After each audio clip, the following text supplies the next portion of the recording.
আমি এখন ডিম বসাবো। দেখেন এগুলো আমার পুরো মেশিন। এই যে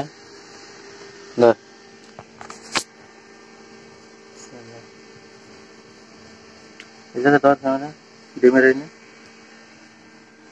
এই যে ডিম নিচে, ডিমের সবসময় চিকন মাথা নিচে রাখবেন আর মোটা মাথা উপরে রাখবেন। এই যে ডিম বসাই দিলাম, চিকন মাথা নিচে রাখছি।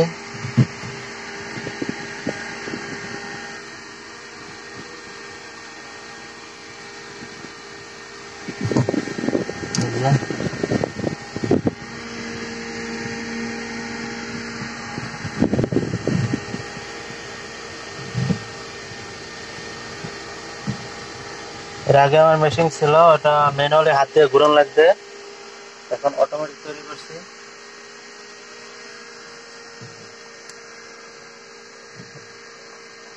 এই যে 1 ঘন্টা পর এটা একদিক থেকে অন্যদিকে টার্ন হবে। টাইমার মতো করে এটা সেটিং দেওয়া আছে।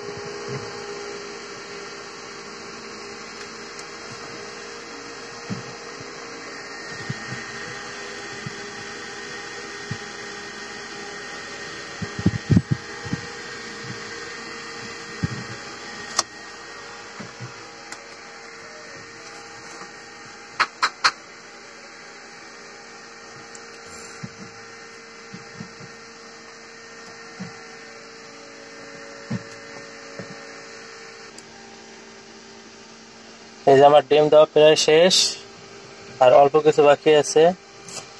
আর 4টে ডিম কালকে সকালে দেবো। ওটা ফ্রিজ থেকে বের করছি তো, ডিমটা আর কি ঠান্ডা, নর্মালি টেম্পারেচারে ডিমটা আসুক তারপরে আর কি দেবো।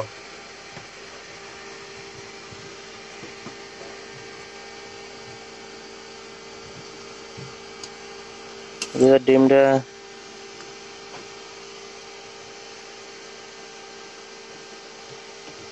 এই পাশে যখন টান হবে তখন হয়তো দেওয়া যেতে পারে।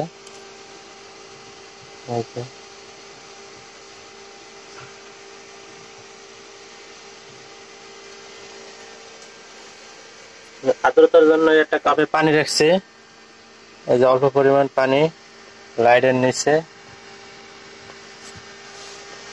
এই যে তারা 1 দিন থেকে 18 দিন পর্যন্ত 55 থেকে 60-এর ভিতরে রাখলে হবে, পরে 3 দিন 65-70 রাখলে ঠিক আছে। এই দেখেন খুব সুন্দর দেখা যাচ্ছে। এই যে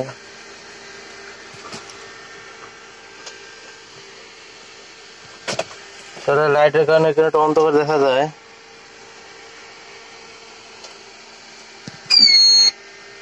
এই যে কারেন্ট চলে গেছে, এখন আইপিএস চলতে আছে, এই কারণে এইমাত্র একটা কারেন্টে বাড়ি দিচ্ছে।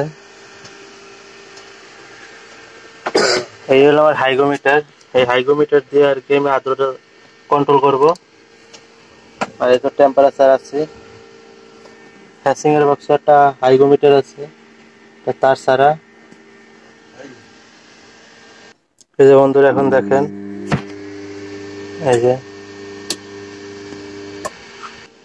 এই যে এখানে একটা পাওয়ার বাটন আছে, এটা চাপতে ধরলে মেশিনটা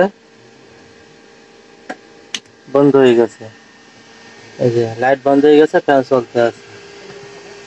ওকে, এই 4টে ডিম আমি কালকে সকালে দেবো, ফ্রিজ থেকে বের করছি তো, ডিমটা ঠান্ডা আছে।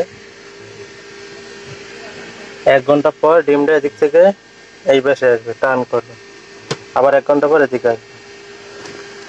ওই যে কন্ট্রোল বন্ধ করে দিচ্ছি সুইচ থেকে, আবার চালু করে দেবো। পাওয়ার বাটন 4টে ধরলে এটা আর কি অন হয়ে যাবে। এই যে অন হয়ে গেছে। দর্শক বন্ধুরা সবাই ভালো থাকেন, সুস্থ থাকেন এবং আমার চ্যানেলটি সাবস্ক্রাইব করে দেবেন, পাশে থাকা বেল আইকনটি প্রেস করে দেবেন। আল্লাহ হাফেজ।